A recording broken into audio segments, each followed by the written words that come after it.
This will pass. That is my depression talking, not me. I will get through this. Just because my thoughts tell me to kill myself doesn't mean I really should. I don't really want to die. I just want the pain to end. There are other ways to end my pain, even if I can't see them right now. My suicidal thoughts are not rational. Suicidal thoughts are a symptom, not a solution. I can't know that I will feel this way forever. Based on past experiences, my feelings and situation will probably change.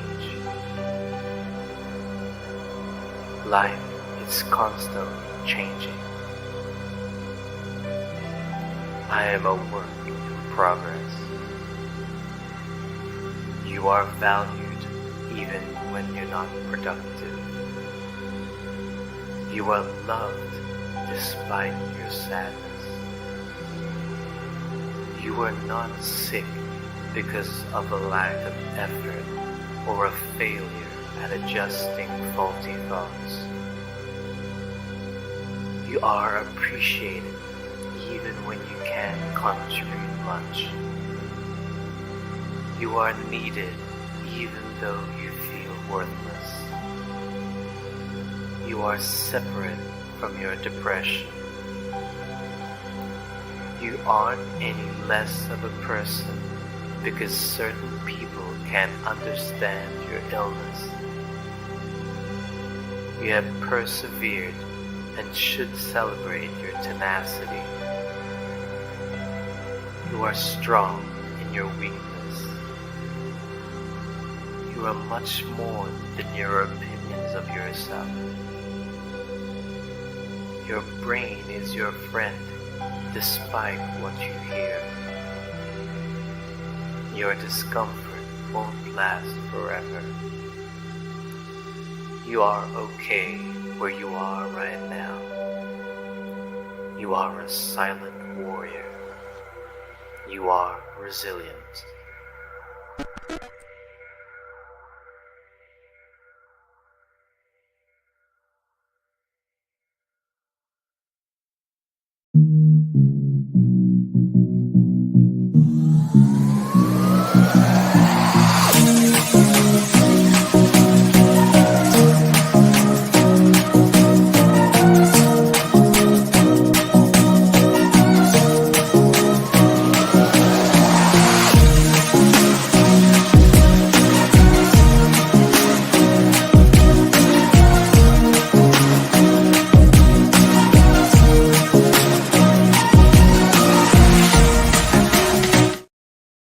What's up, y'all?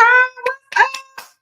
Time for day 2 of Hope Talks. I hope that y'all had an amazing time last night because it was so good. The topics, the speakers, everything, y'all. It was so good. So I am so glad that y'all are back with us tonight for day 2 of Hope Talks. This is something near and dear to me. Mental health is near and dear to me, number one. But this topic, suicide, is something that is like really been taboo in our communities. And we are not talking about it enough. And so what I want to do with the events that I host is bring awareness to some of the things that create stigma and that some people still struggle with. And so I am so glad that you all are here tonight with us. I hope that you are enjoying it thus far. And please feel free to drop your questions, send us the DM. If there's something that a speaker is saying that you don't understand or you need more clarity on, we definitely want to make sure that you are being heard, that we understand what it is that you may be dealing with. we do understand that this topic can be very sensitive. And so we do understand that if at any time that you may feel like, you need to leave, that, you do so. We definitely want you to feel comfortable, while you are here. But if for any reason that you need to leave, we definitely understand. Now, there are tons of professionals, clinicians that are here throughout the next couple of days, that if you feel like you need to reach out to someone, please reach out to someone. As you notice, when the meditation was scrolling, I put up the 988 information. That is so important, y'all. We definitely want you to make sure that you are utilizing resources that you have. We definitely want you to feel comfortable with sharing, certain things that you may be dealing with and certain things that you may be going through. And so we're just excited that you, number one, took the step to be here, because it's a lot to just be in this space, but also that you're wanting to learn more, whether you are someone that has been affected by someone that died by suicide, or you are a survivor. We are so glad that you are here and that you want to spend some time with us over the next couple of days. So before we get kicked off, I definitely want to show you two important videos by our partners at NAMI that really speak to stigma, and also about it being okay to not be okay. So sit tight and check this out.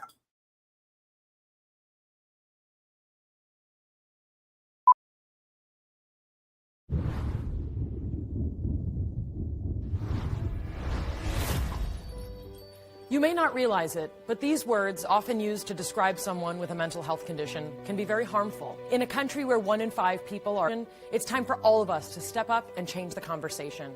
Just because someone's struggle isn't obvious on the outside doesn't mean they aren't hurting on the inside. We need to see the person, not the condition.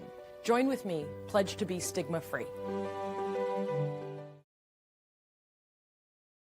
Yes, that one is very important about being stigma-free. So check this next one out. It's okay to think you're in a toxic relationship with the world right now. It's okay to feel like your world is changing.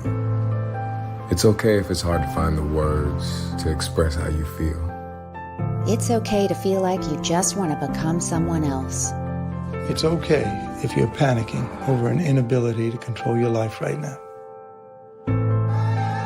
It's okay to have trouble maintaining your normal routine while staying home. It's okay if you're feeling more cynical than usual. It's okay if you want to curse more than you usually do. It's okay to wear your favorite tank top several days in a row. It's okay to miss your job. It's okay to just stay quiet. It's okay to be depressed. It's okay to talk to your cats like they understand what you're saying. It's okay not to feel the most fabulous right now. It's okay. It's okay. It's okay. It's okay. It's okay. It's okay. It's okay.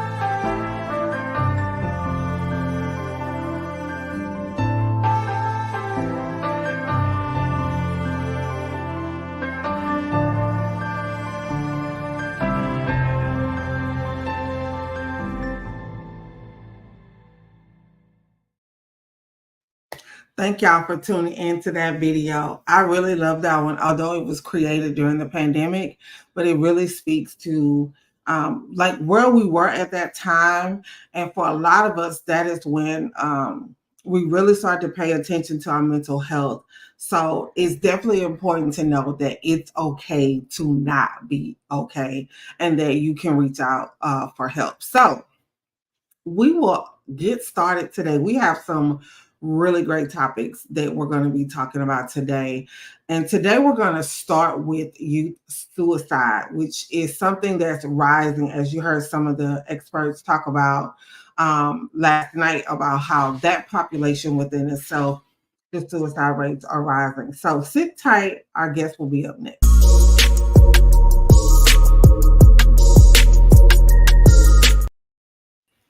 Hello, Amber. Hello. Hi, can you hear me good? Yes, I can hear you perfect. It is such a pleasure to meet you. First, I want to say thank you for saying yes, and I'm so excited to chat with you. Glad to be here. Glad to be here. Thanks for thinking of me. Anything I can do to help bring awareness, I'm here. I definitely appreciate that. And that is definitely something that we need at this time.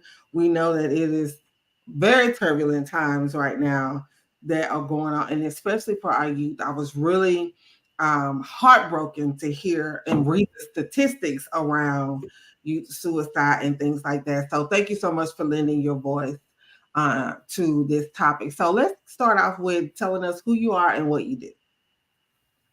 Okay, my name is Amber Goldwire. Wade, Amber Wade, whatever comes out first. I am a licensed clinical social worker. My full-time main job, I'm a school social worker in one of the metro Atlanta counties, one of the high needs counties. So I deal with young adults, scholars, students every single day. And unfortunately have to address suicide threats. We've had some actual suicides. I'm also the crisis team coordinator for my district. So every time we have a crisis, I'm there.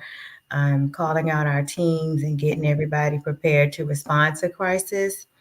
And then when I get off, I do private practice. So I do a little bit of therapy, try not to overdo it, but I have a few clients. And then I'll take time to do stuff like this. Oh my gosh, that's so.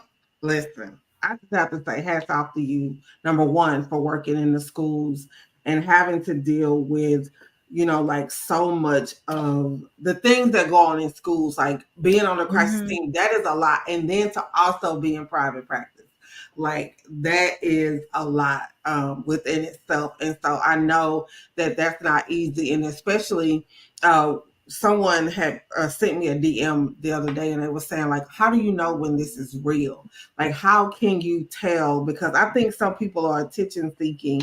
And my response was, you have to attend to every threat, notion as if it's real. Yeah, we take everything seriously there. Even if that student has a habit of making threats, they may be seen as a behavior problem. Everything from a suicidal ideation, from a homicidal ideation, a threat. If you write it, if you type it, now we like to go in and let our students know, social media and computers have footprints. So we have a system. If you type the word kill, die, I'm going to shoot somebody, our system picks it up and it does a report, and we have to address it, even if you're not on the school premises, if you're using any type of technology. So we can see the importance of taking threats seriously and trying to make the reports that we need to make as mandated reporters, as practitioners, as social workers, as support staff. We make those, and we give connections. So we connect families to resources, but we also connect families to the police department when needed, because we want to make sure that you are safe, that we are safe. Yes. These are the times that we live in. So yeah, and it's so unfortunate that we are there, but that's just a great segue into our first question, which is, like, what are some of the unique risk factors that you've seen for suicide among youth?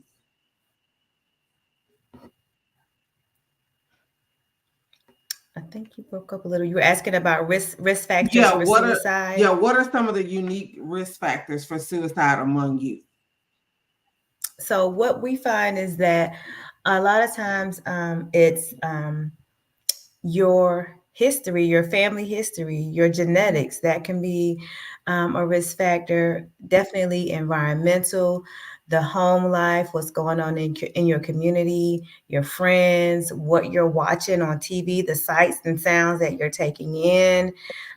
It could be your chemical makeup.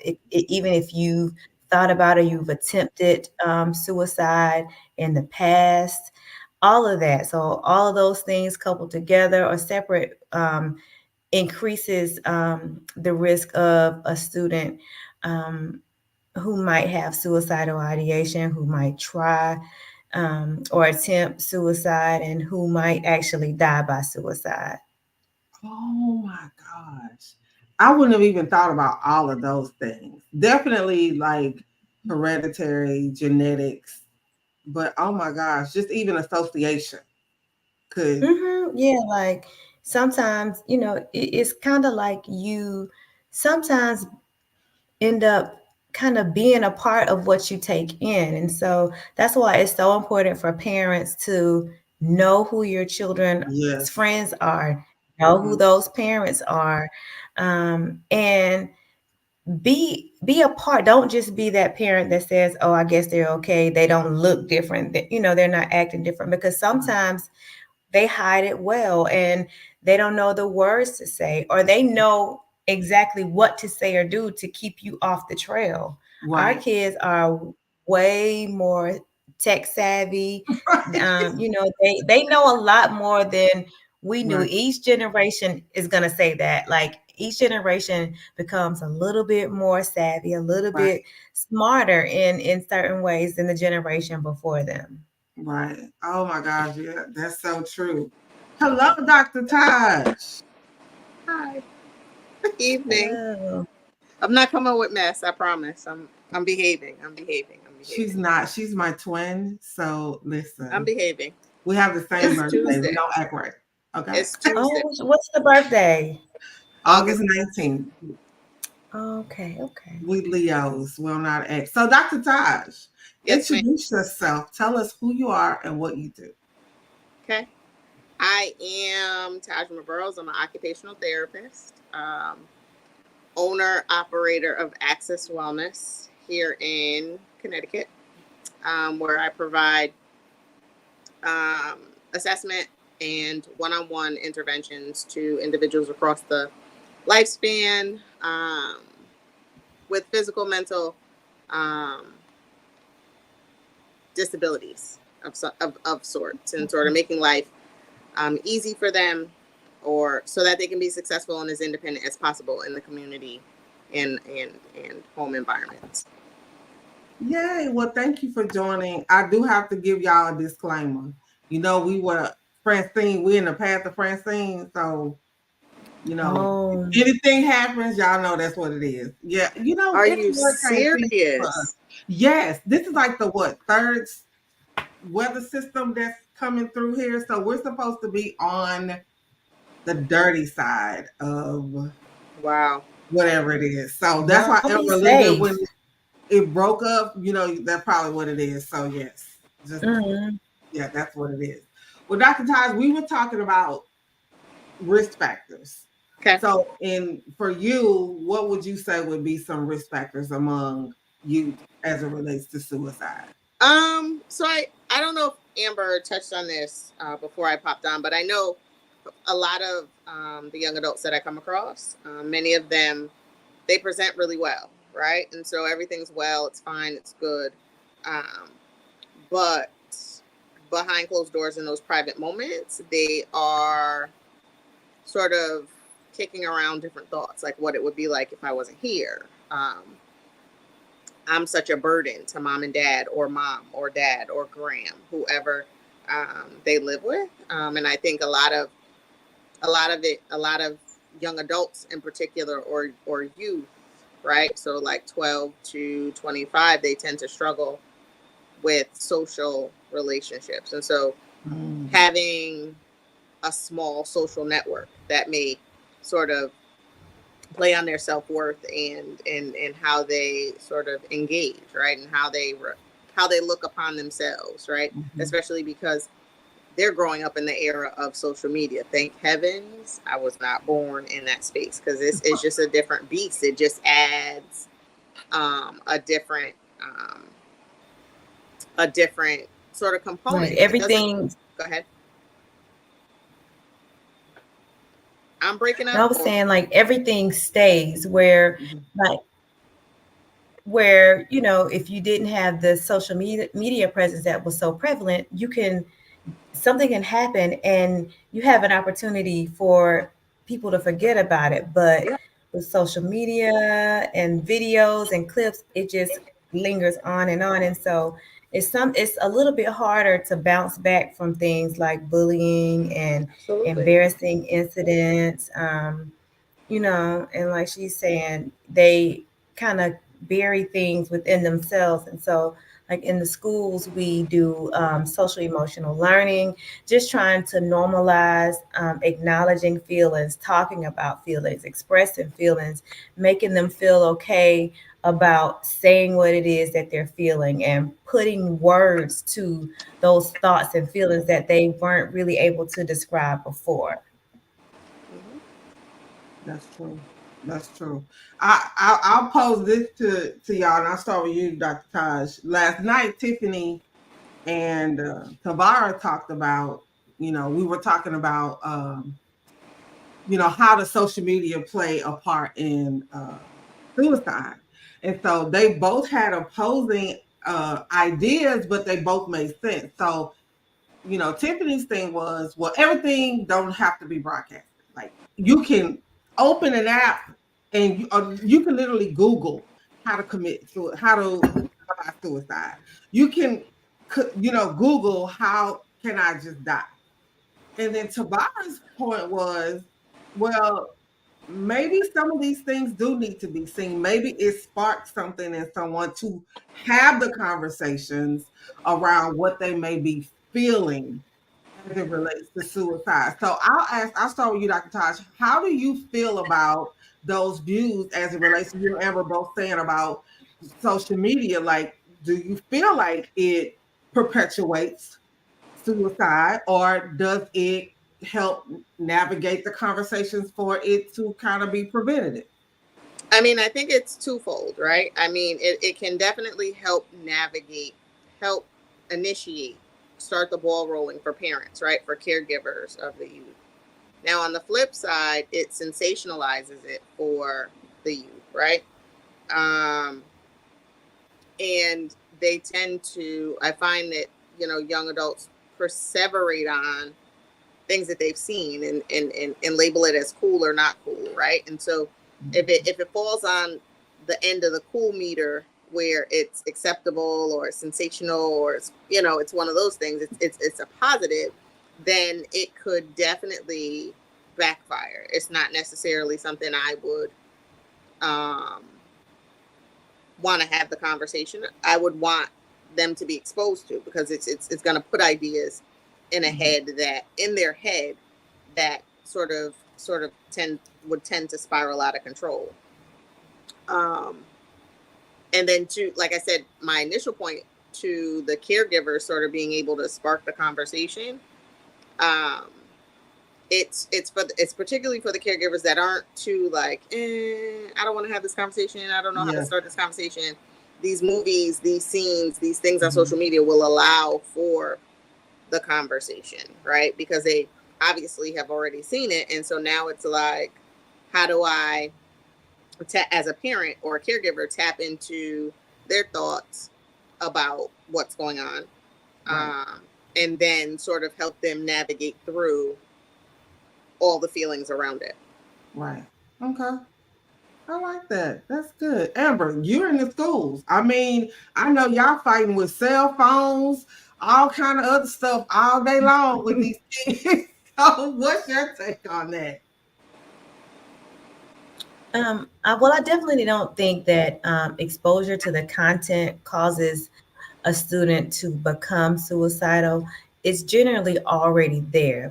I think the harmful part is like she said, when they go down a rabbit hole and they start looking at things that sensationalize it or make it seem like the cool thing to do. And then when they get to a point to where they're not talking about or expressing how they're feeling so that we can help them to navigate those thoughts and those feelings and figure out the roots and figure out, okay, what are some coping skills? How can we help you through this? But what I also noticed in doing risk assessments, safety assessments and talking with students who have voiced suicidal ideation is that, a lot of times when they're on a TikTok or YouTube, and you start researching these things, well, the next time you log on, it's gonna pop up, and then that's in your algorithm, and it comes up more frequently and frequently, and so now it's in the forefront of their mind, more than it would have been had they not started on that journey. So we just say, we just encourage students by having programs and workshops and like talking about suicide awareness. Like in our schools, we'll say this is Suicide Prevention Month, and we'll talk about it so that they'll feel more comfortable and they'll actually know where to go. At the end of the things that we do, we'll put on our slide or we'll give a card. If you are having thoughts of suicide, you can call this number or you can text this number. Or if you're in the building and you want to talk to somebody that you know you can trust, you can come here. Here's your counselor, here's your social worker, here's your school psychologist. And we're giving names and faces and real people that they can come to help them to figure out, okay, what's really going on? How can I stay safe? And then we're getting the parents involved, even those that we get a lot of times, oh, they're not really serious, oh, they're just attention seeking, and we try to educate the parents and get them more involved. Right. I love what both y'all said. I think it's more like there has to be interaction with, as you said, the caregivers, parents, and also the student or the youth as well, because of what they may see as the young person, but the parent. So you think about me, I'm Gen X. We really didn't talk about that. If someone said that, if I would have ever said that to probably my grandmother or my parents, they probably would have just been like, oh, it's gonna be okay. My dad was a preacher. He would have been like, oh, let's just go pray about it. Like let's pray about those things. But as you both have said, that our kids are really now like well advanced. So with knowing that, Amber, what are some signs that a kid could be at risk? Like what kind of things could we look for? Changes in behavior. If you notice your child was once outgoing and involved with friends, activities, and now they're in their rooms or they're not coming out, they're not socializing with the family, they're more withdrawn, or it can be something as small as the way that they're dressing or temperament. We also, some of the things that we notice is that they start writing about death and dying, not necessarily saying I want to kill myself, but becoming preoccupied with death and dying, just in a dark place. We know our children, so changes in behavior that are just drastic changes in behavior, and you know something is different. That's when you start asking those probing questions in a loving and concerning way. Is everything okay? Or maybe even checking phones. And one thing that I've been getting a lot of is with writing prompts. So the teacher will give a writing prompt, and then she's going through that writing prompt, and there are all kind of hints about self-worth and self-esteem and not feeling liked and loved, and what if I wasn't here anymore. So they may not come right out and say it, but sometimes there are signs. You just have to pick up on those signs. Okay. Yeah, that's good. I mean, when you think about teenagers being withdrawn, people will be like, oh, that's just their attitude. But when you think about, well, my kid does come out at least once or twice a day. Now my kid ain't coming out at all. Now it's not those things. Like, I love how you shared it. And even if they don't want to be bothered with you. Right. Yeah, like even if they don't want to be bothered with you, the uncool parent, they generally want to hang out with their friends, go do things with their friends, go to the games, participate in something, even if they're a gamer. Now they're just in the bed with the covers over their head. If they are not doing and they're acting out of sorts, even if it's not suicide, we need to start asking questions because it could be a whole lot of other things too. Right. That's good stuff. Dr. Taj, and the clients and people that you work with, what are some, things that you would say, some signs that someone that you're working with is at risk?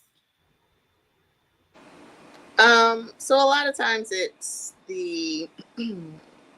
so the young adults in the community, if their apartment is meticulous, right? And when I say meticulous, I use that word loosely because young adults aren't meticulous about things, right? But if it goes from like, how can I like moderate organized chaos to like disastrous chaos, right? You're walking in and their apartment is just, it looks like paper just erupted all over their apartment. Clothes aren't washed. They're coming in, they're coming out into the community disheveled, shirt stained, wrinkled, things of that sort. Hair not done, teeth not brushed. Just basic what we call activities of daily living or self-care things. So brushing teeth, washing face, showering, right? All those things, if those things start to change, then something's going on, right? If you have seen them, so typically I see them in the community 2 times a week. And if I see them on a Monday, Wednesday, and they've had the same outfit on Monday, Wednesday, that means Tuesday, you've also had it on, right? So that's 3 days. So it's like, okay, so something's not right. Maybe the person is one that is a foodie, right? In a positive sense. And now all of a sudden they don't want to eat anything at all. They're going from the healthier drinks like water, seltzer, and now they're drinking like soda, juice, all those things. So a lot of times if we see these shifts, I sort of reach out to their clinical support person or their prescriber and say, okay, let's have a talk about, what's going on. Like, was there a med change, that type of thing, before I just outright have the conversation. Because you don't want to alienate, especially if you're accusing them of doing something that's not what it is. Okay. That's a lot to think about, ladies. I love the perspective because it does give you like it helps you look at these signs of what it is. So Amber, I'll start with you on this one. As someone who is also, you're in private practice, but you're also in the schools. When we think about parents and caregivers, even educators, the teachers who work where you are, how can they create like a supportive environment for our youth that could possibly facilitate the type of conversations around suicide prevention? One of the things that the students share with me is that they don't want to be talked at or talked down to. So if you are engaging with the student, sometimes just listen to hear and to understand and not just to respond. So listening to what they are saying, not being overly judgmental, accepting them for who they are, because a lot of times students are saying they don't feel like they're accepted, that they are loved, that they have to be something that they're not. So we have hopes and wishes and dreams for our kids, but they also have their hopes and wishes and dreams. So it starts with being a good listener. It starts with being open, because they do have ideas.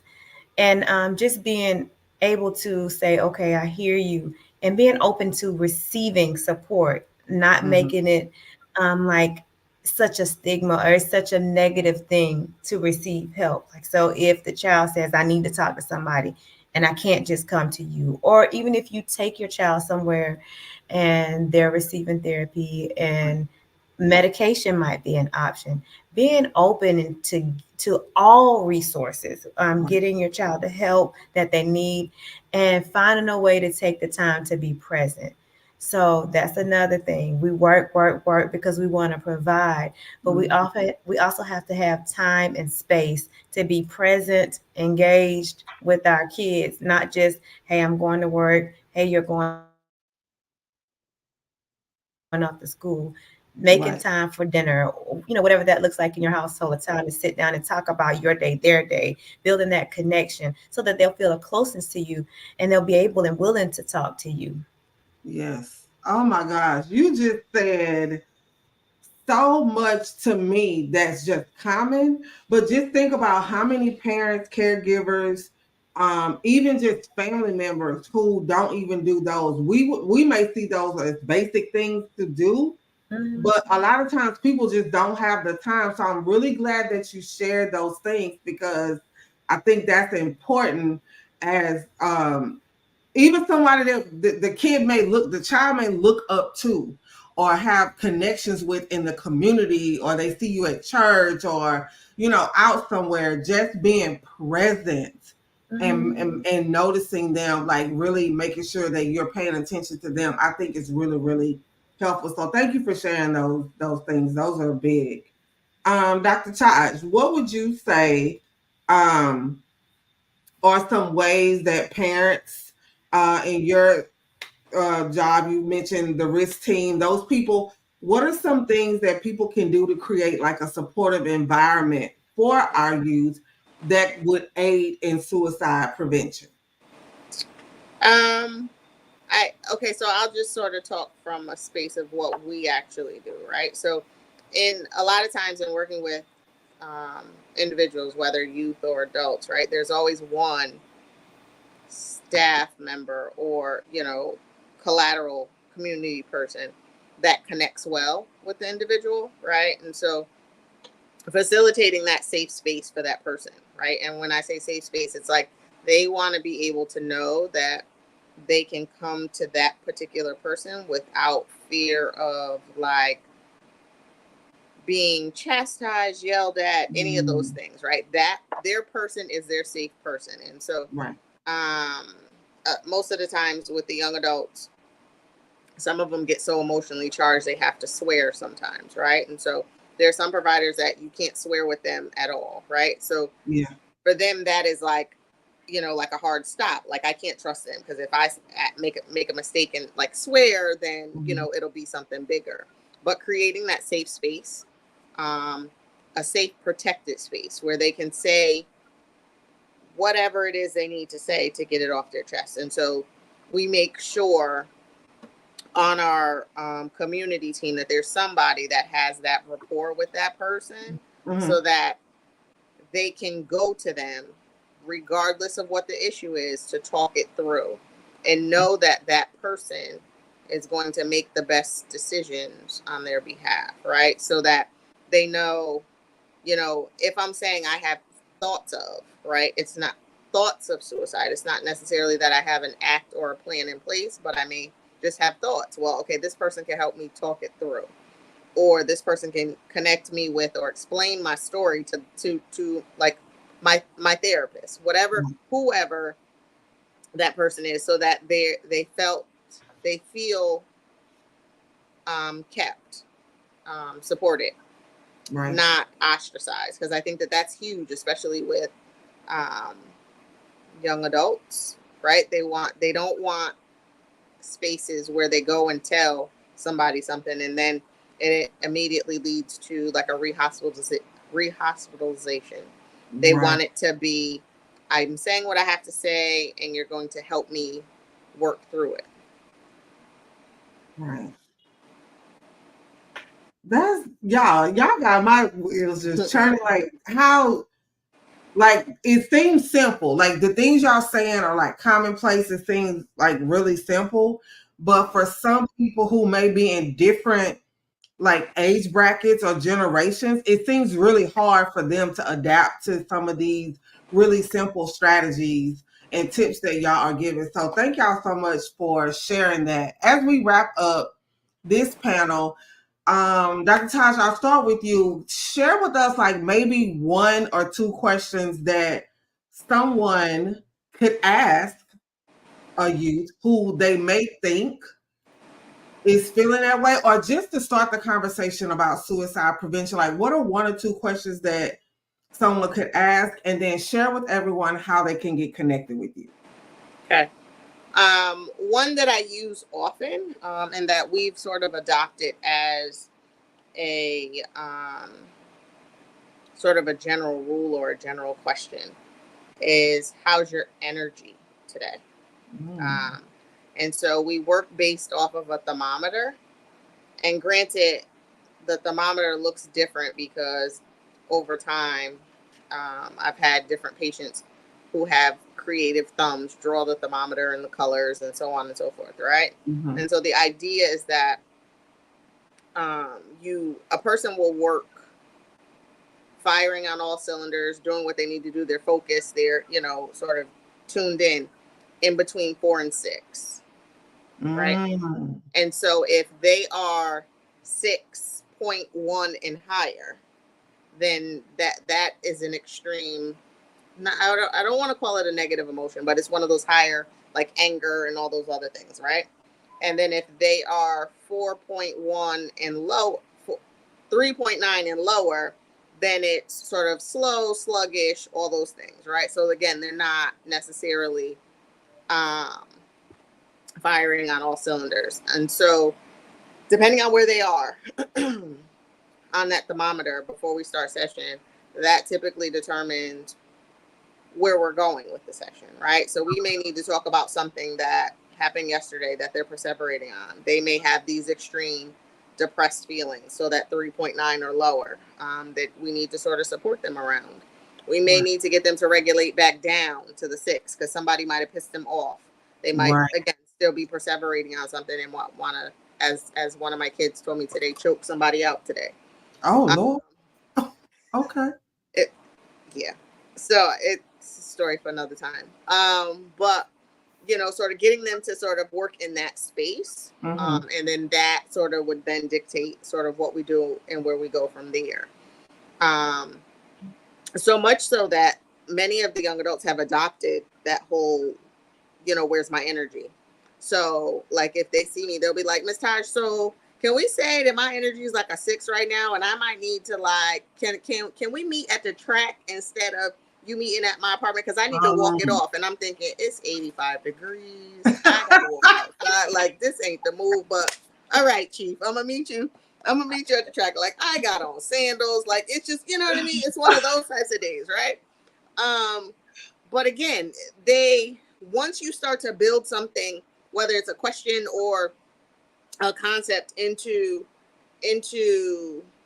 the routine, it's then expected, and then that culture sort of becomes shared across the board, and they know what to expect, and they know who they can, whatever. Right. So for us, that's what we've sort of adopted, and that's usually genuinely the first question we lead with. Anybody on the team leads with. And then, like I said, in some cases, the kids will meet you on the phone like, okay, so I got a 2:00 today. Can I, they had me in the grocery store one day because she was like, I just need to shop. I was like, grocery store? Like, well, okay, sis, we'll go to the grocery store. Right. So there's that. Where to find me? Access Wellness on Facebook and Instagram. And Tajma, TAJHMA at accesswellness.com for my email. Yeah, and accesswellness.com for my website. Yeah, I'm simple, basic. Don't ask me about LinkedIn, TikTok. I think I covered them. Yes, you did. So don't ask me about those because I'm not there yet. Right, I knew you was gonna cut up. Amber, share with us like 1 or 2 questions you feel like someone could ask to start that conversation, and tell us where we can get connected with you. You on mute. Thank you. What I generally ask is, I'm coming to talk with someone who has voiced suicidal ideation or who I may suspect might have some suicidal thoughts or have made some attempts. I might ask, come straight out and ask it, because we want to know, do you want to kill yourself? Do you have a plan? Have you attempted, and how long have you been feeling this way? Kind of get those questions so that I can assess where they are, and then from there determine what kind of supports we need. If they're in imminent danger, you know, and go from there. But definitely coming right out, asking the question, and determine level of safety. That's my main priority. And then we work through the other things. Right. Oh my gosh, I love that. So tell us how we can get connected with you. I am on Instagram For the Love of Me, and on Facebook, Miss Amber Cherie. I gotta get my therapeutic content life together, because when I'm on social media, I'm playing. So that's kind of my play field. Like if I'm on here, I'm playing. I don't want to be serious. I want to do on TikTok. That's me. So I want to try to get my little therapeutic corner together and be an adult. But for the next few months, I'm playing. But if y'all want to come see me play For the Love of Me at TikTok, at Instagram, and Miss Amber Cherie at Facebook. Thank you so much. Thank you both for lending your voices to this very important cause. I appreciate you both for being here on tonight. Thank you for having me. Thank you. You're welcome. Thank you. All right, first session was great. Youth suicide, y'all. We have to pay attention to our kids and the people who are in our lives that are around that age. It's very, very important that we do that. So I'm excited to talk to our next guest, because workplace suicide has been something that has really just been climbing in the past few years. And I know that we've heard a lot about it lately. So sit tight. I got Dr. Williams coming up next.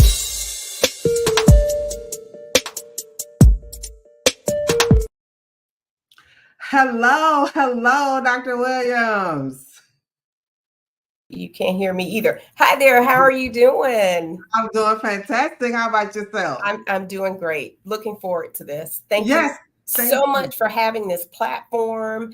I think it's so important, and I love it when there are people who aren't necessarily counselors and clinicians, but they're locked in to what's going on, because that's how we really get the word out. And get rid of this taboo stigma. Exactly. Thank you so much for sharing that. Thank you for saying that, because there are days where I'm like, girl, why are you here? Like, why are you in this space? Keep doing the work. Thank you. Keep to hear those things really just it lights my spirit and my heart. Vaughn actually jumped in my inbox today and said something. So thank you for sharing that information and for saying yes. Let's start with telling people who you are and what it is that you do. So I am Dr. Stephanie Williams. I am a licensed professional counselor. I've been licensed for about 12 years now.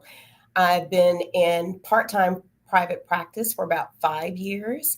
And I am a high school counselor. I've been doing this work for about 18 years. Oh my gosh. Amazing spaces that you're in. Yes, absolutely. Absolutely. Just amazing spaces. So Dr. Williams, we'll start off with, what are some indicators that an employee could be struggling with suicidal thoughts? Right. So I think we're in this environment where a lot of times people think, oh, well, I don't want to get involved, or I don't want to know.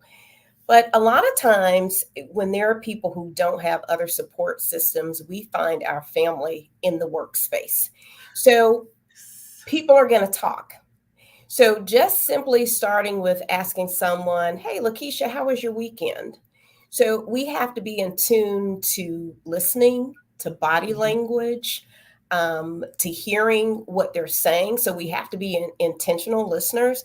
So if someone is always talking about how they were alone, they don't go out, they don't have any real support systems, or you hear people talking about the workplace, their stress, they are unhappy, they talk about it being a toxic environment, they don't feel supported. And then thinking about people's affect. Let's say I'm coming into work and after a while you see my energy is low. I'm looking a little disheveled, not really myself. And okay, something's going on with her, but may not really want to say a whole lot. But people who talk about they're unhappy or they feel stuck. I feel stuck in my relationship. I feel stuck in this workplace. I can't do anything else. Just listening to those cues that indicate, okay, are they feeling sad? Are they feeling hopeless? What's going on here? And then we work in spaces where people come to work every day and they're dealing with domestic violence. Yes. They may have caregiver stress. So it's not just workplace environmental stress. But when we begin to see little red flags, we can't ignore the red flags. We got to listen to what people are saying. We got to look at their body language. And then another big one that I've even experienced is working with a person who it became obvious that they were dealing with some substance abuse issues. So you see the behavior changing. Then you begin to smell alcohol every now and then. And working in my school setting, I have had students to say, hey, you know what? I think Mr. Smith, he smells like alcohol. I can smell it on his breath. Or when you've been out all night and you come in the next day and that smell, it's even the sweat's coming out of your skin. Yes. You know, those can be some indicators. And one of the things that I experienced with that, I had a coworker who we were their family and we noticed those changes. And it went from alcohol to getting a call in the middle of the night. They had been arrested because of a DUI. Then finding out there was other substances going on. So my friends and I, we did an intervention. And then a couple of years later, they admitted, you know what? You guys saved my life that night. Wow. Because you asked the questions, because you stepped in and you care. You saw me drowning and you threw me on my jacket. So those are some indicators. Even when you have people who on opposite ends of the spectrum, they could be extremely anxious, agitated, or angry, or they could be sad.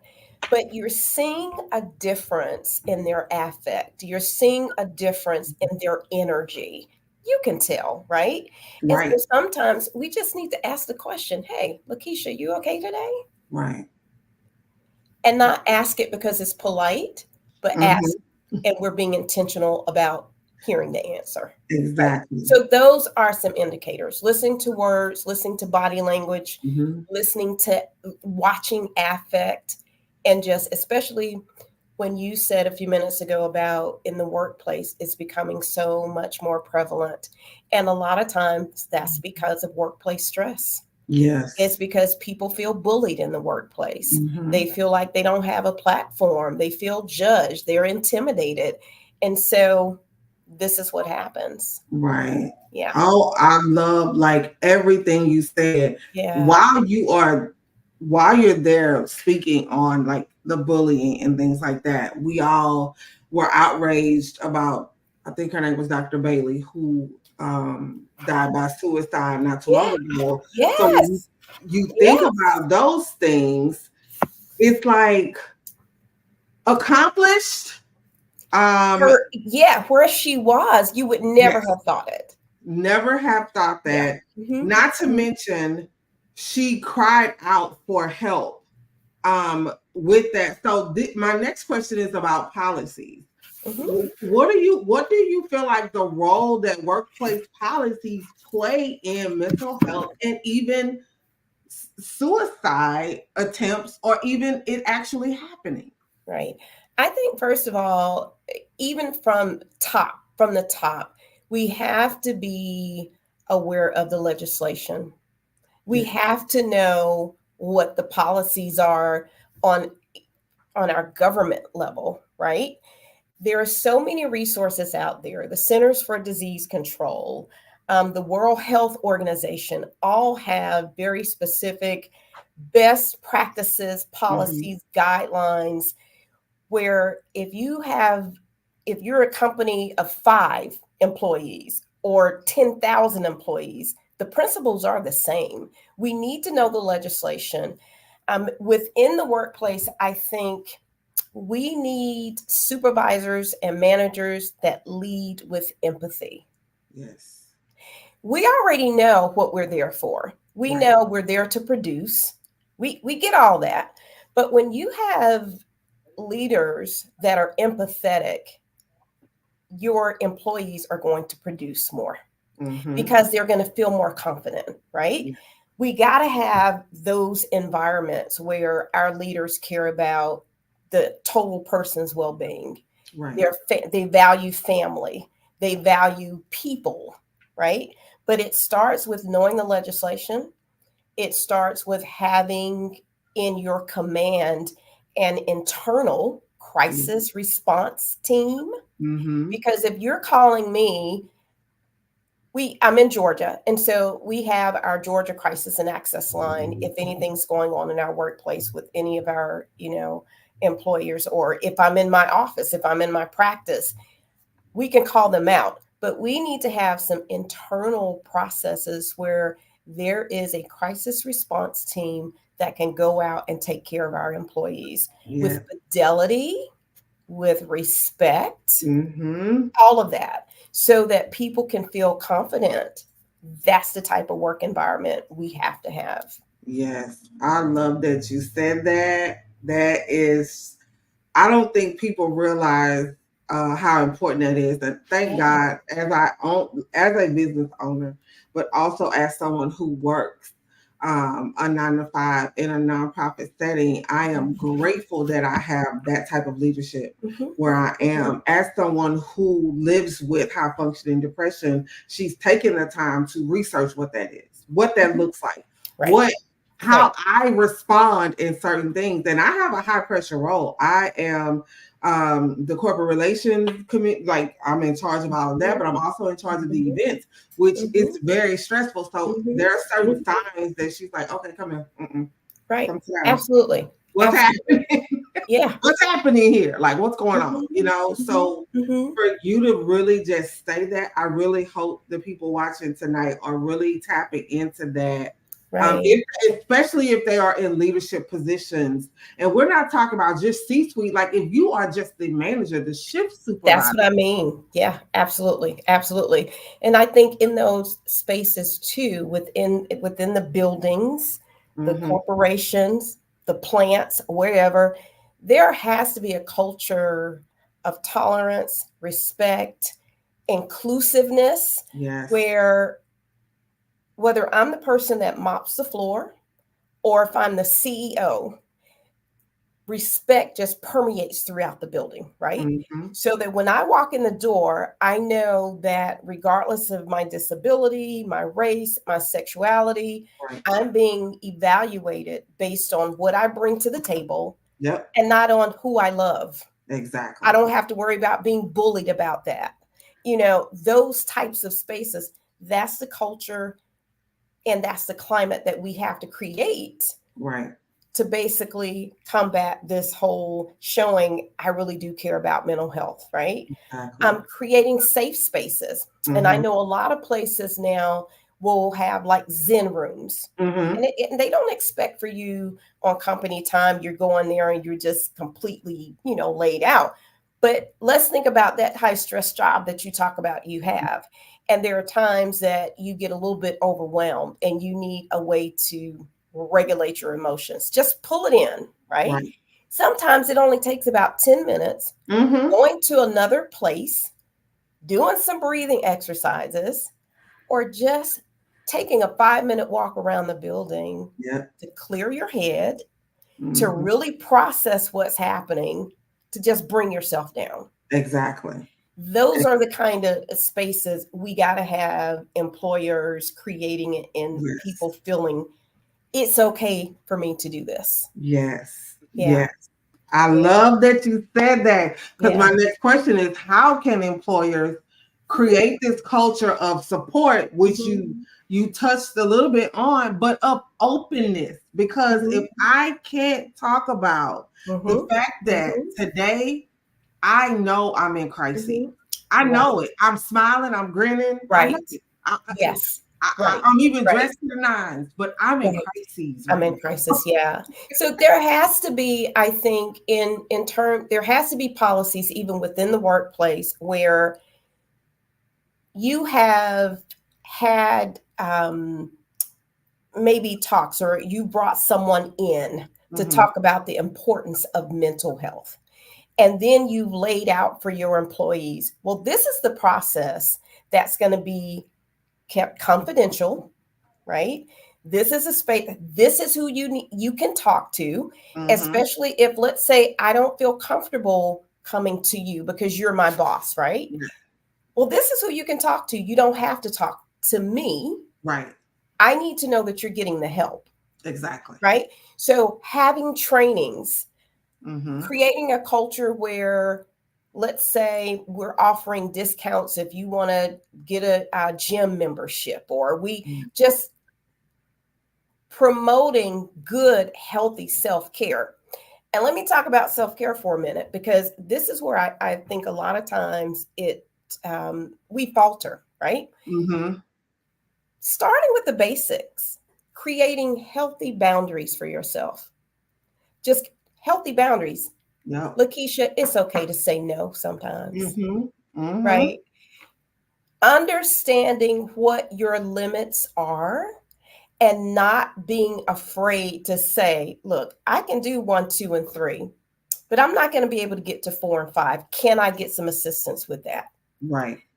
That's just the most basic self-care for me, I think, is creating boundaries and making sure you're taking care of yourself. You're staying hydrated.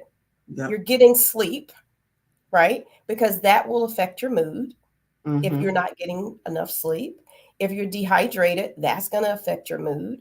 Make sure you're getting good nutrition. And let's be honest, in the way the work flow is, and when you have 2, 3 jobs like me, a lot of times, you find yourself going into the McDonald's line.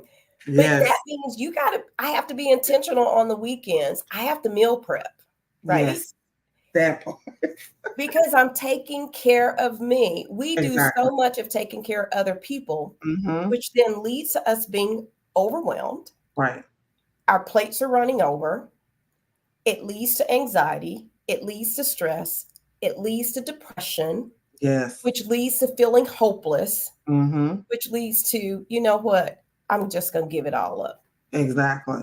So it's a cycle for some of us. It's a cycle. So we have to pay attention to that. But the workplace can help by having an equal distribution in responsibilities. Right. Because sometimes when Lakeisha's getting all the work, but Stephanie's over there, she polishing her nails at the desk. And I know that's extreme. Right. But sometimes I'm like, well, dang, what they doing? Exactly. So making sure that the workload is equally distributed based on what your skill set is. Exactly. Allowing people to really work within their skill set. That's right. Right? That takes some of the pressure off. And again, it shows, as a company, I'm considering the whole person. Exactly. Not just my bottom line. Exactly. I want you to be healthy because I need you to come back tomorrow. Exactly. Right? So exactly. I need you healthy. Yeah, I love that you said that. I was speaking to a group not too long ago, and it was about communicating honestly your skill set. Yeah. A lot of times we overcompensate about what we actually can do just to get the job. But when you are called to do that job, like if you are called to do a certain piece of that and you cannot, then sometimes, like you said, depression, overwhelm, absolutely, you start to react very badly because you have overcompensated or just basically lied about what your skill set could do. Right. You've overstated. Honest. Yeah. Absolutely. Instead of just being honest about what it is. So I really love that you said that, but also the distribution of work being as equal as possible based off of what your role is and how effective. I think employers really have to look at, what is this person really doing? Absolutely. What they're Yes. doing, how is that effective to the one goal or the mission, vision, all of those things that we say we embody to our community? Are they working in the right role? If not, it's not about, oh, let's just fire them. It's about, where do I move them so that they can be more effective? That, absolutely. And that's just really saying, I know you have something to give. Yes. Right? And I want that contribution. Absolutely. Exactly. And again, that goes back to that, regardless of creating inclusiveness.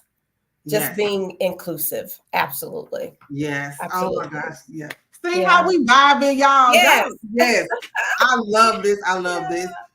So to round this out, Dr. Williams, share with us, like, what are some effective workplace interventions for suicide prevention? But even also, we just talked about overwhelm and burnout and depression, like even some of those suggestions. Right. So again, I think with the overwhelm, the burnout, and depression, I'm going to go back to just really being intentional about engaging in good self-care. We don't, and I think in some ways, it seems like the word has just been overused. You see, you hear it all the time, self-care this, self-care that. But the thing is, it's real. It is. We have people we're burning out so quickly because we're not taking care of ourselves. Right?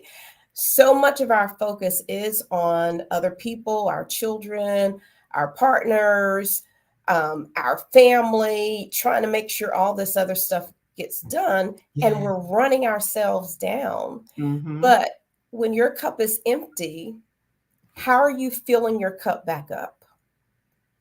Exactly. So these are the types of things that I talk to my clients about. How are you going to fill your cup back up? And I'm telling you, I am so pro boundaries. I'm always having them read a book on boundaries, because people are afraid. They're afraid if they say no, oh, they're not going to like me. Because everybody wants to be accepted, right? And so I say, tell them Dr. Stephanie said no.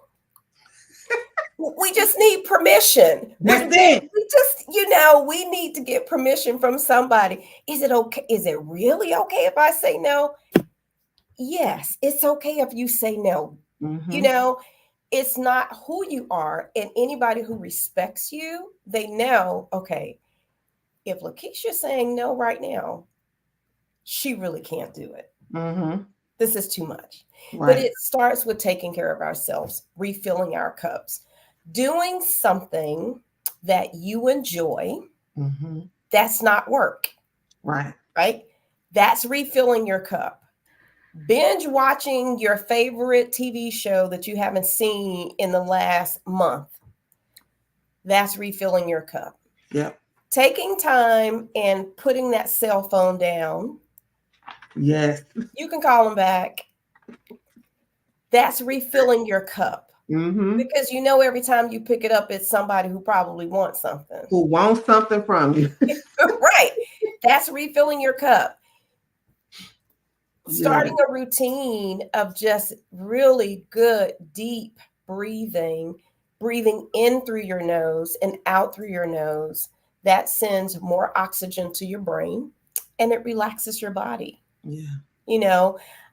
Trying progressive muscle relaxation techniques. It relaxes your body. All those things are refilling your cup. Yes. So let's be honest. Everybody has stress. It's not going anywhere. We live in a society that's high anxiety, but you have to know your levels. And sometimes we don't pay attention enough to know what's my breaking point.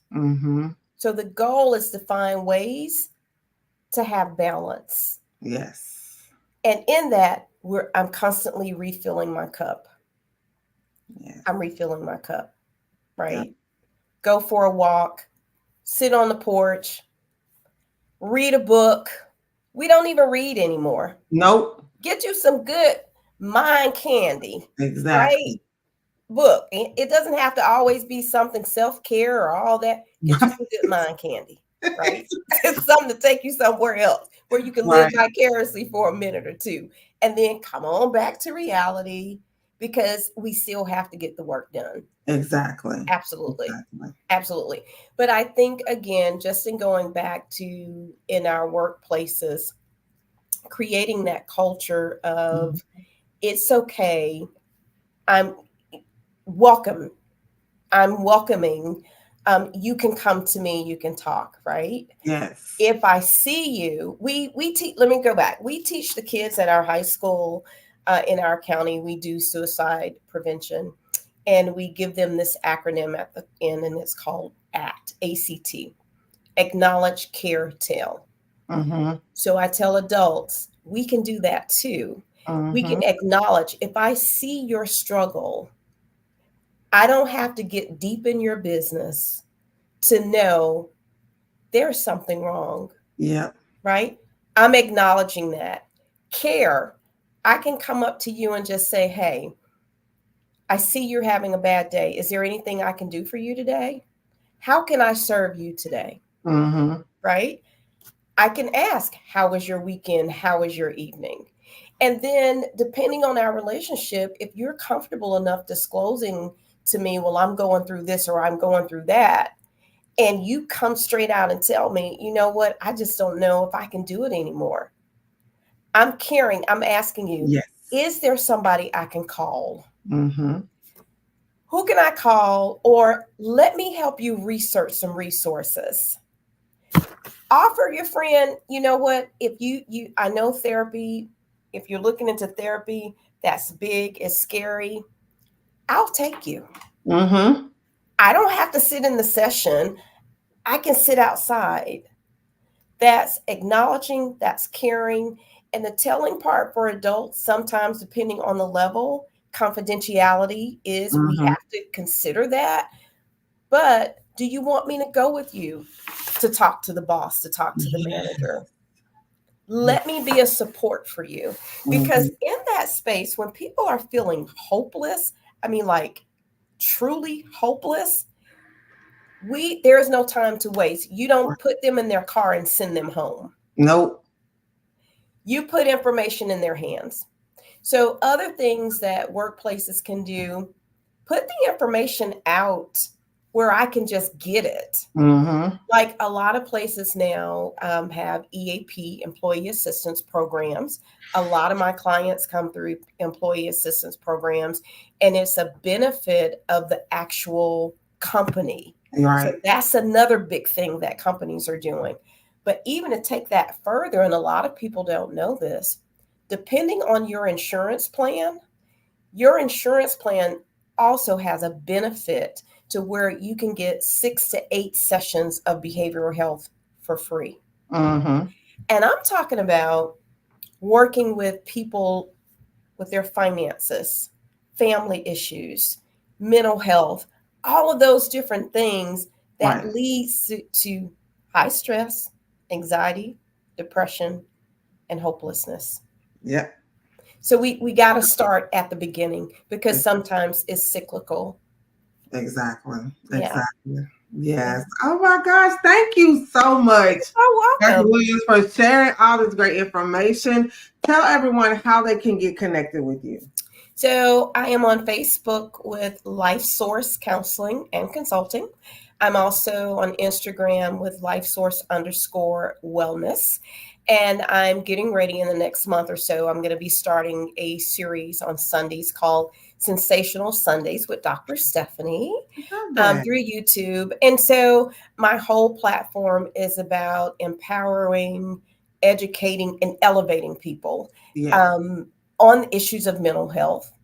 We'll talk about all kinds of things. It'd be like 15-minute segments, but that's just something in my heart to do. I want to get on this level with you, to have this big platform where we're out there, especially within our communities, so we can just tear down this taboo that Black people don't get counseling, and so we can just motivate and just be there collectively to empower each other.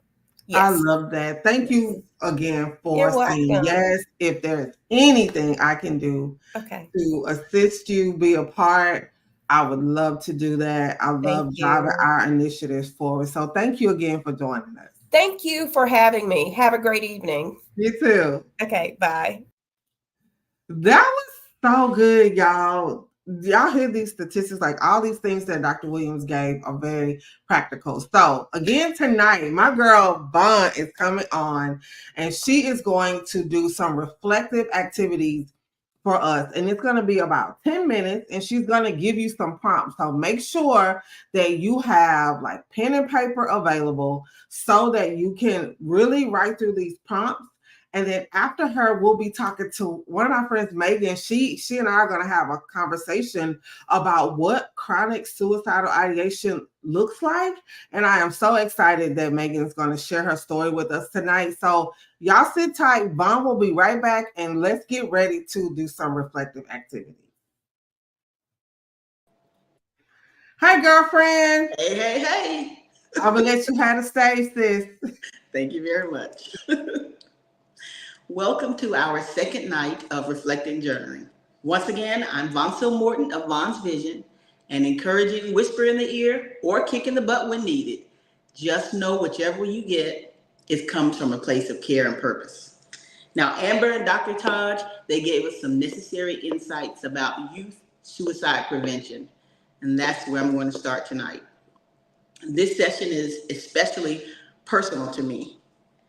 It's in honor of my two younger cousins, Kalia Williams, 14, and Barry McLean Jr., 24, who died by suicide. I never had the chance to have these type of conversations with them, ones that would have dug deep into their pain and let them know they weren't alone. And I regret that. I regret not having been able to communicate with them in a way that might have made a difference. But my hope, my prayer is that through this space, through these conversations, someone else will have the chance I didn't. That you will be able to sit with the young people in your life, or anyone struggling, and have the kind of real honest dialogue that's often avoided. That you'll tell them no matter how hard it gets, their life is worth living. So grab your writing tools, your journals, and if you don't have one, you can go to my website and you can get it. Grab yours, get comfy, and let's get started. The first prompt, I want you to write this down: generational disconnect. Generational disconnect. How do you think the way older generations handle emotions clashes with what young people need today?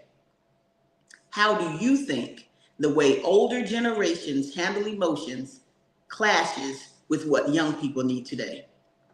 And what does it mean to truly meet them where they are versus just giving advice? I'll give you about 30 seconds.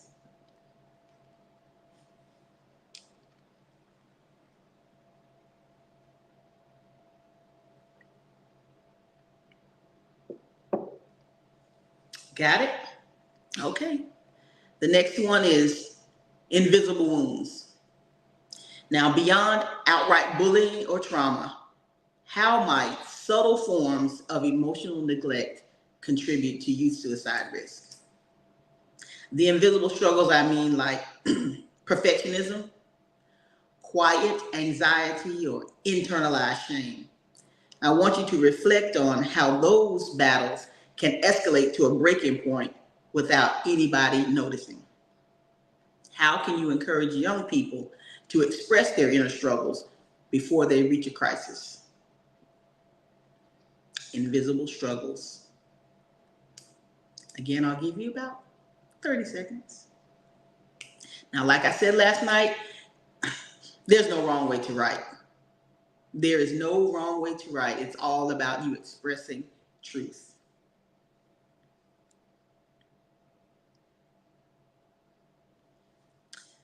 The next one is struggling to belong. Now, many young people struggle with a deep sense of not belonging or feeling not enough. Reflect on how society's expectations around race, gender, sexuality, or academic success combines to make feelings of worthlessness, struggling to belong. Reflect on how society's expectations around race, gender, sexuality, or academic success combines feelings of worthlessness. And how can we change that? How can we create environments where young people feel genuinely accepted for who they are and not just for how they fit into societal molds? Give you a good 30 seconds for that one.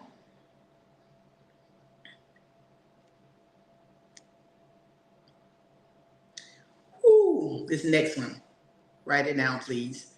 Blind spots in parenting. I am a parent of 4 daughters, and I know that sometimes we mean well, but we miss the signs. So, how do expectations or emotional distance build walls between kids and the support they need? How do expectations or emotional distance build walls between kids and the support they need? Reflect on how well-intentioned parents or caregivers may unintentionally contribute to the pressures young people feel. How we might create environments where youth feel like they can't voice their struggles. How can we change that? How can we invite more vulnerability and openness between parents and their children?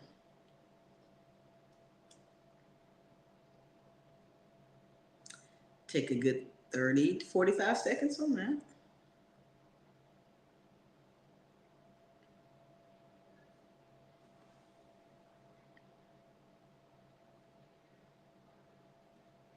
If you want, you can share a thought, you can share a comment in the chat if you want.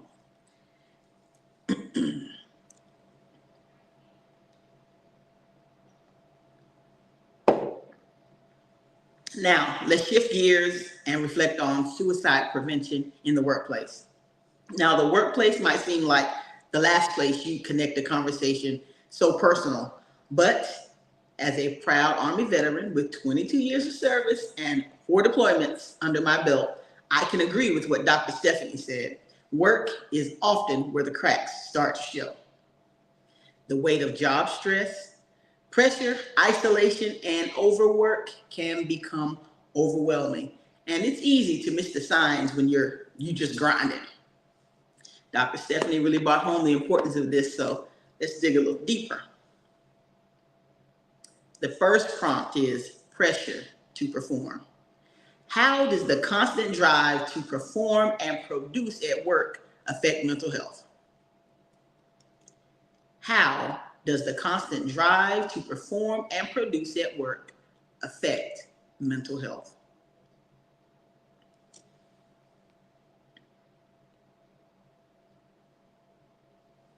The second, the mask we wear. The mask we wear. How does workplace culture encourage people to hide their struggles? And what would make it okay for people to admit they're struggling without fear of judgment?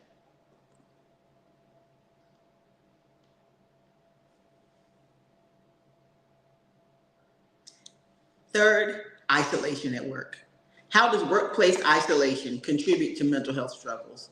A lot of people work in big, huge buildings in small, tiny cubicles. How does that contribute, that isolation? How does it contribute? And what can you do to foster connection so no one feels invisible?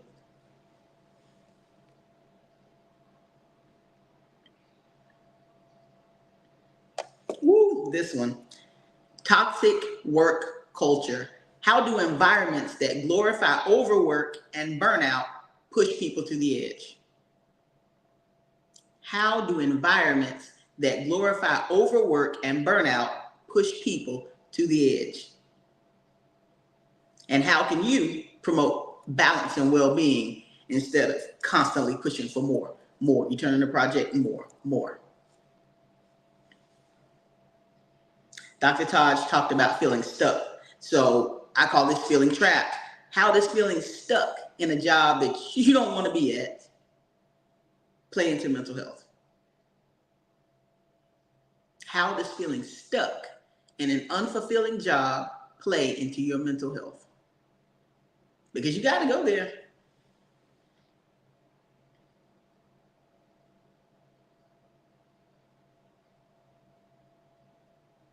How do you think, this one is burnout warning signs. How do you think burnout affects someone's sense of self-worth and motivation? How can you recognize it and address burnout in yourself and others before it starts to spiral? How do you think burnout affects someone's sense of self-worth and motivation? And how can you recognize it before it spirals?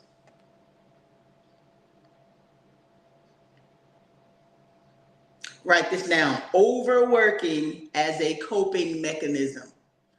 Overworking as a coping mechanism. How do people use work to avoid dealing with personal struggles? How do people use work to avoid dealing with personal struggles? And how can workplaces encourage balance instead of constant busyness?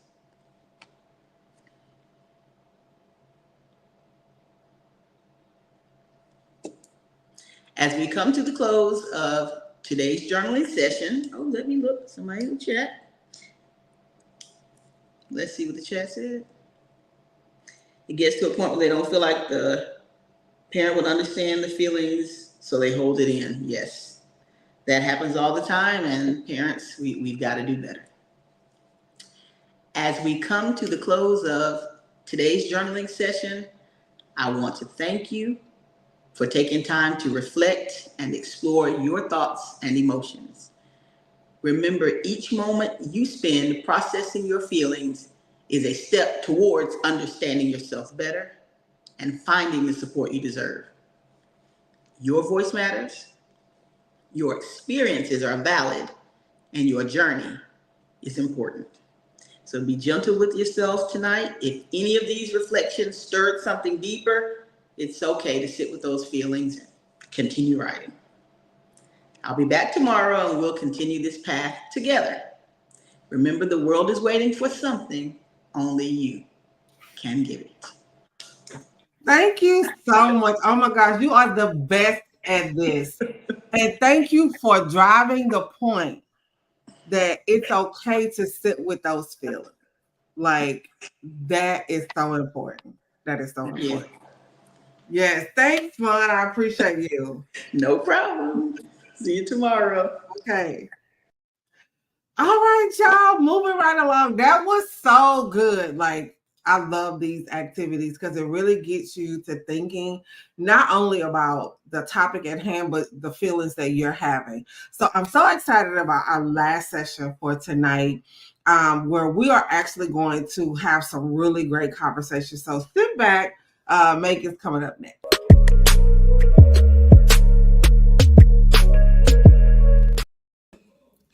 Hi, Megan. Hi, can you hear me okay? Yeah, I can hear you perfect. Okay. Thank you again. Just so much, Megan, for lending your voice, not only just to the cause, but also just being willing to say, I'm here, I want to share. Thank you so much for that. Thank you for hosting this. I've literally never seen an event like this, and I think it's so needed. So needed. Thank you so much. I appreciate that. So start with telling everyone who you are and what it is that you do. Okay. Hi, everybody. My name is Megan Griffith. I use she, her pronouns, and I am an ADHD life coach for the neurocurious, which is kind of a mouthful, but basically, I'm autistic and ADHD, and I love working with other folks who are autistic and ADHD, but I also work with people with other neurodivergencies or people who know they're neurodivergent, but they don't totally know what the label is yet. So I just say neurocurious, people who are exploring. I can't diagnose. I am not a therapist, nor am I a doctor. However, I am a life coach. I use my lived experience to help other people with their own. I love it. Okay, so listen, I think people miss out on just how like creative when we're in these different spaces with lived experiences, how we can be, and that they kind of knock us out before we even get a chance to show just our superpowers. So I love the neuro curious. Like that, oh my gosh, I love that. I love that so much. Thank you. So let's get into our question. So first, I want to ask you to describe for the audience, like what is chronic suicidal ideation? Absolutely. Okay. So I think there are sort of two main experiences with suicidal ideation. Obviously, there's probably more than that, but these are the two big ones that come up a lot. There's acute suicidal ideation and there's chronic suicidal ideation. Now, just because your thoughts of suicide are chronic does not mean they can't also be acute, but I think it's important to distinguish between them. So acute is, for me, the way I tend to define it in my head is when there is the thoughts, right? The ideation. Mm-hmm. There is probably also like the rumblings of a plan, and there is intent or desire to actually follow through with that plan. That is very acute. This is where a person is very much in danger. Mm-hmm. And needs assistance from someone somehow. Chronic suicidal ideation, which is something I deal with quite a lot, is more when it's, at least for me, when it's the ideation and maybe there's like the rumblings of a plan, but only because you've thought about it so many times, not because there's any intent or desire. That part is kind of missing, which is great. That's good news. But it can be a little invalidating to experience chronic suicidal ideation because people stop taking you seriously. Yes. Because it's like, well, but I actually had a psychiatrist say this to my face once. They're like, oh, so you've just like thought about it though? Like you've never like, and I'm like, are you like, that was her tone. I'm not exaggerating at all. It was the most bananas appointment I have ever had. So it can be a little invalidating at times when you start to feel like the little boy who cried wolf, but that's not what's happening. And I just want to be so crystal clear. That is not what's happening. Right. There are so many reasons people experience suicidal ideation on a chronic basis. Oftentimes it has to do with being stuck in an environment, as our guest right before this was talking about, a toxic work environment or a toxic personal environment. And when you're stuck there, the problems don't resolve. And so the mental health stuff just gets worse and worse, leading to chronic thoughts of escape, any escape, even like a permanent escape. Exactly. I love how you described it. Like that was so to a T, because I think some people get it twisted when you say chronic, like chronic is ongoing. Yes, these are ongoing thoughts that we have that, like you said, there could be a plan because, you know, I've been struggling with this for years, but there are no intentions. Like I don't have anything like out. Like if I just go to sleep and don't wake up, okay, fine, I'm okay. You know, the passive suicidal ideations. But I really love how you explain that because I think it's commonplace for a lot of people who don't really understand like what those thoughts and what they do to us on a daily, weekly, monthly basis. Oh, absolutely. We can talk about that, about the toll it takes to have these thoughts over and over, because there's this thing in psychology that most people I think have heard of by now, but it's the idea of neural pathways. And it's basically thoughts that you practice become easier to access, right? And so when you have these thoughts on a chronic basis, they are offered to you more quickly next time. which sucks. That's like the last thing we want. But basically, because you've thought it so many times before, now even the slightest thing goes wrong and it's like, boom, here you go. Easy solution. Right. We're right back at that again. So yes, definitely spot on with that. What would you say are some coping mechanisms, or maybe some things that you do daily that you found effective in helping you manage those chronic suicidal thoughts? Yeah. Okay. So I've had quite a few different therapists over the years, from insurance changes to moves to just not being the right fit. So I'm working with a relatively new therapist. I guess it's been about a year now, but it feels new still to me. And she's introduced me to something called a RAP plan, which is a wellness recovery action plan. And it is a combination of things. It has like you said, sort of daily things you do, which is sort of what me and my therapist call like mental health daily hygiene. And then there are triggers that you have to be aware of and start to notice and pay attention to. And then there's also like crisis plan, right? So it's not just the only mental health care I'm providing myself is not just the crisis plan. We do the mental health hygiene as well. So, for me, when it comes to the chronic thoughts, like if I'm experiencing them, a big thing I like to do is I like to ask myself why. Because oftentimes if I ask why, I'll come up with an answer that makes me not want to act on those thoughts. So I know a while back I did some really like powerful journaling, honestly, about like the purpose of suicidal thoughts. And for me, they do serve a purpose. And I was like, well, as long as they serve a purpose, they're never going away. So I need to find a way to meet that need with something else. So that's been something I've been really working on with my daily like mental health hygiene. So a big thing for me is validation. You know, I grew up very chronically invalidated. And so to me, if you're suicidal, no one can tell you that it's not that bad anymore, right? That's like my proof. That's not healthy. That's not helpful for me. So instead, I find little ways to validate myself or to ask for validation from others before it gets to that point. Right? So I sort of have check-ins. I have a mental health tracker that I use every day. It's just a little like Excel spreadsheet, and it has little emojis. It's very fun. So I use that. I check in with my mental health. I check in with my energy levels, and I track my suicidal ideation. And I have a lot more days that are, ticked yes than I would like. But it's helpful to just track them and be like, to think of it more neutrally, I guess, to be like, oh, this is just a box on an Excel spreadsheet. That's all it is.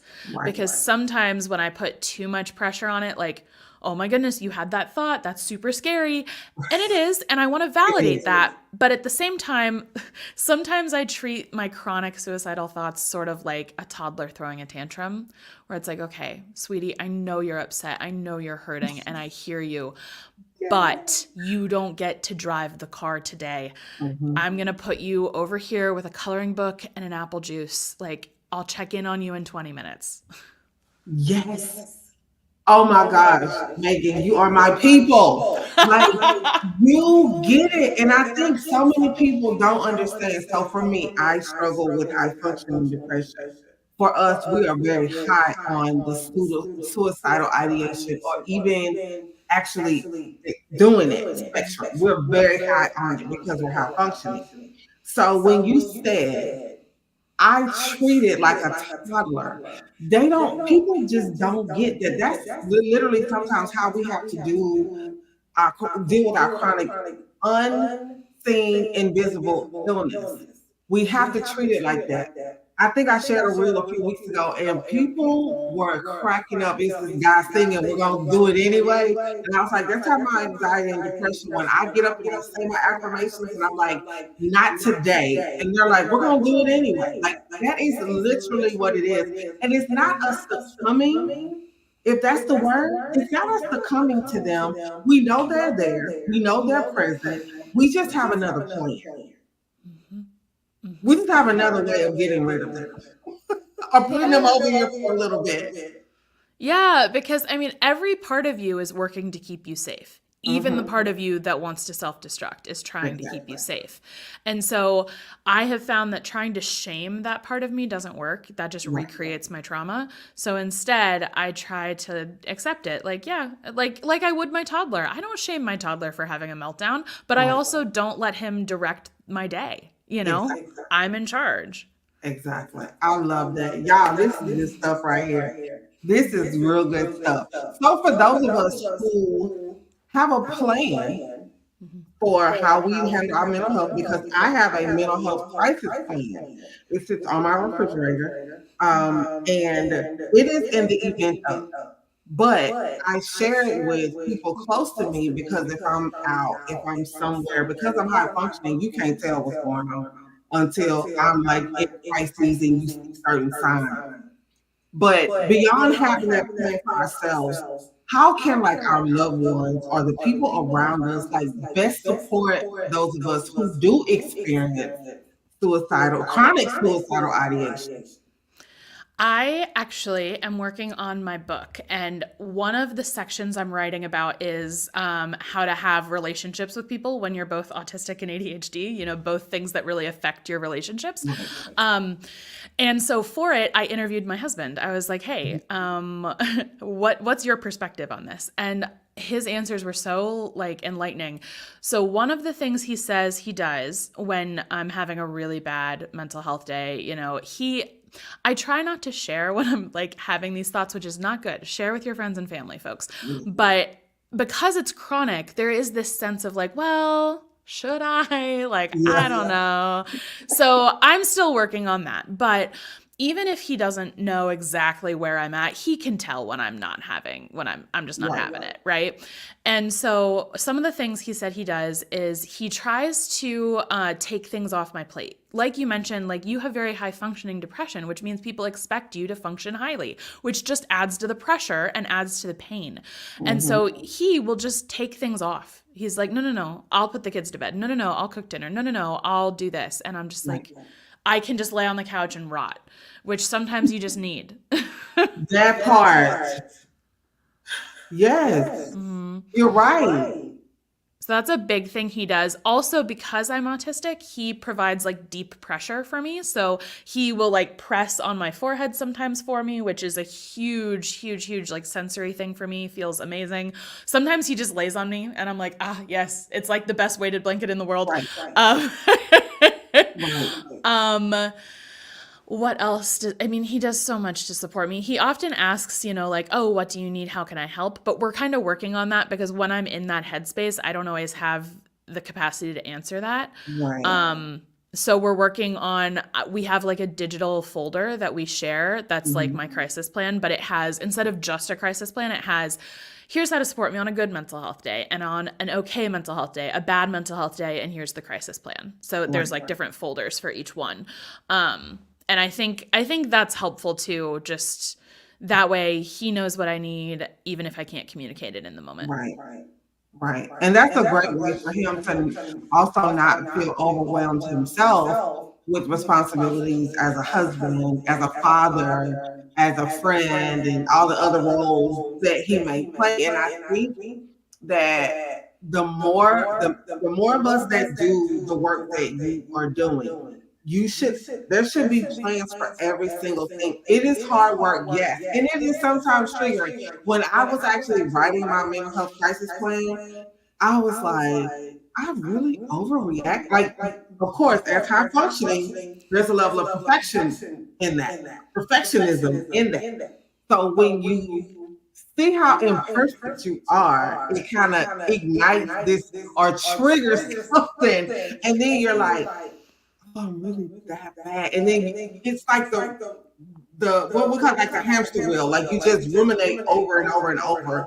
But I love that you've done that work. And I think some people don't understand that it takes work for us to really know how we can function well. We're business owners, or we work 9 to 5s, we're mothers, you know, we're sisters, all of these things are wives. So we have to have plans and things in place to help us function, even though we have an invisible disease. Yeah, I love that you've done that work and like have that in a place that's accessible for your husband or anyone that needs to get to it. I love that you've done that. That's great work. Thank you. You mentioned, having a therapist, working with the psychiatrist and things like that. What role do you feel like professional therapy or medication plays in managing chronic suicidal ideation?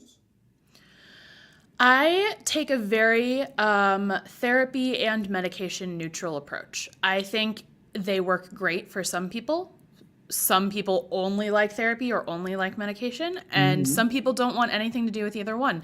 And I used to think, oh no, if you have depression, you need to be in therapy, you need to be on meds, like you need to take care of yourself. And that was but the more I learn, the more I'm realizing that everybody gets to decide how they handle their own care. And who am I to tell them what they need to be doing? There's a lot of arguments about therapy and therapists because they're mandated reporters and because they often do ignore politics. They can feel like soft cops, and that's super unhelpful, especially to people of color.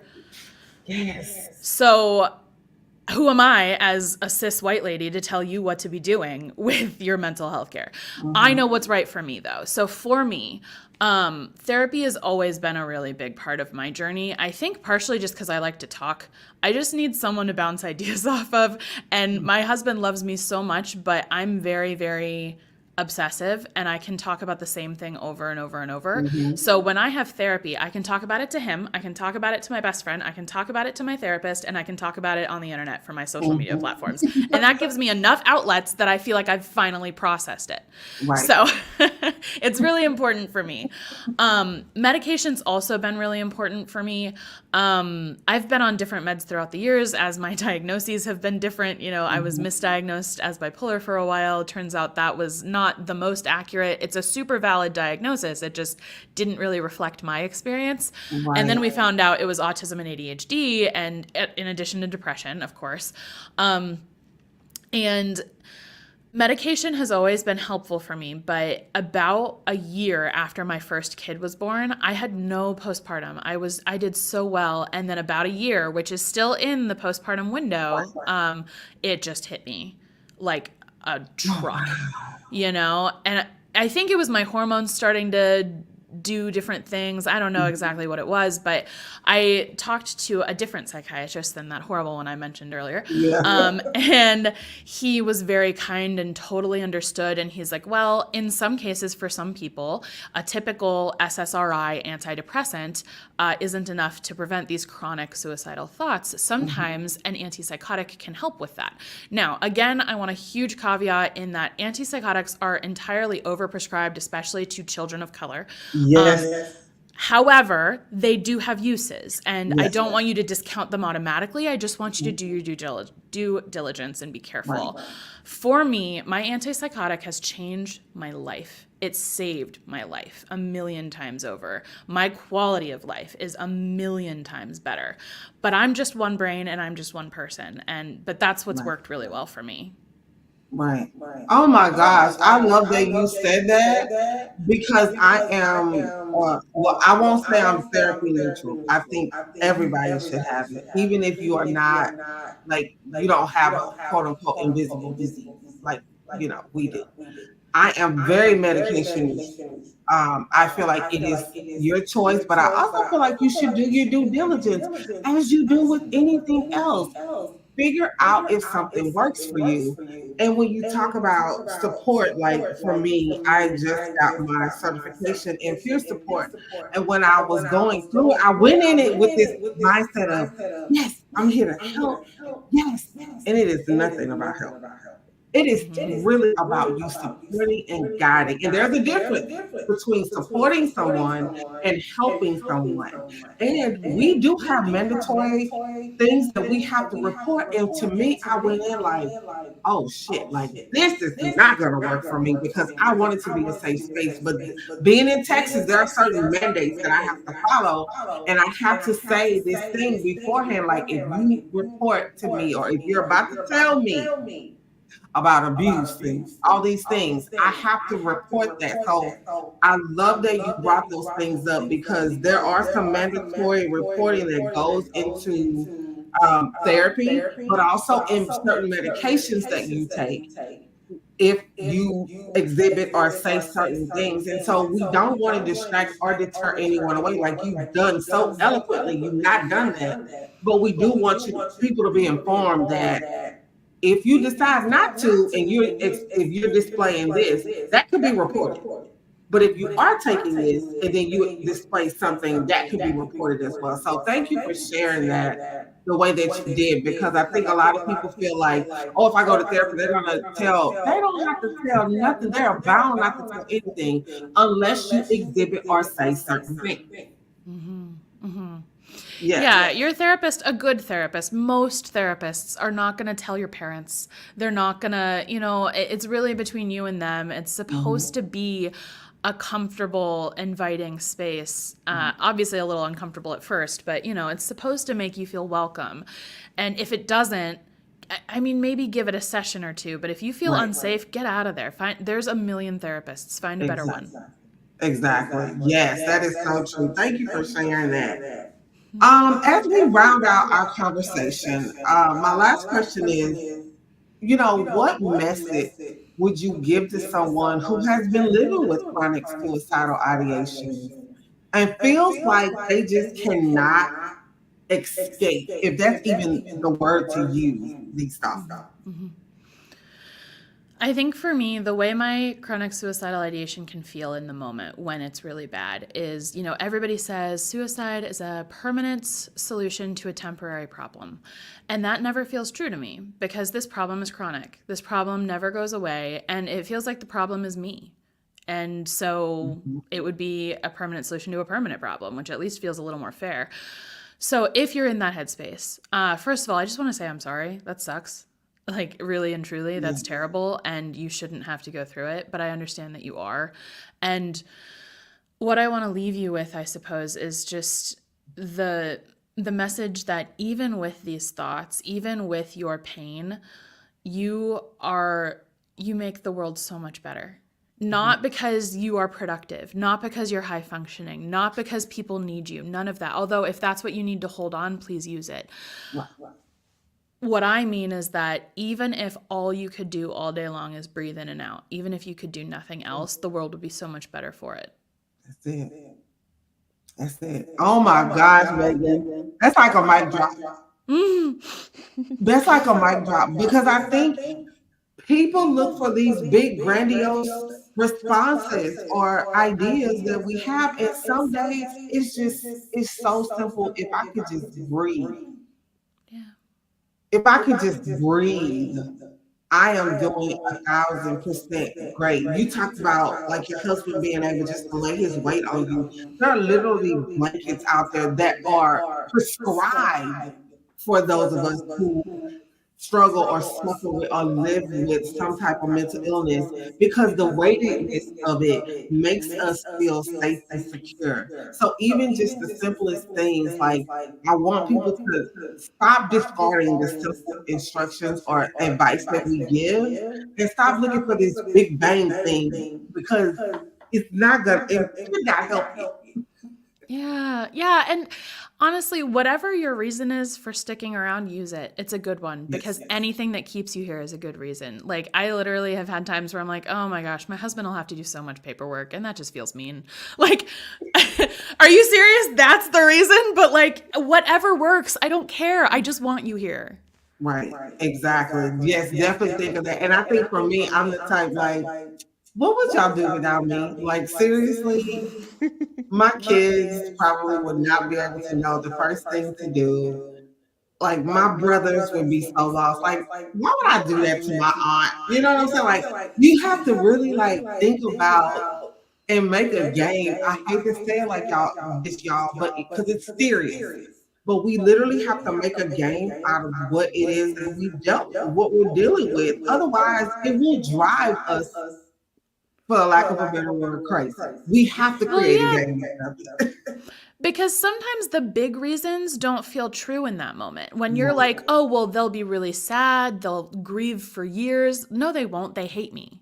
They'll be glad I'm gone. Like, the lies, right? Exactly. And so the big reasons don't always work. Sometimes you got to hold on to little stuff, and that's fine. The little stuff counts. Yes, exactly. Oh my gosh. Thank you so much, Megan, for sharing your story, sharing your tips. You and I definitely will connect, stay connected to do some more things because I think that we are not talking about this enough. No matter what the community is, I will say for my community, it's really taboo to talk about it. But I feel like just any community, especially the entrepreneurial world for us women, it's really hard for us to find safe spaces to share that we struggle with or live with some type of mental illness. So thank you so much for sharing your voice today. Tell everyone how they can get connected with you.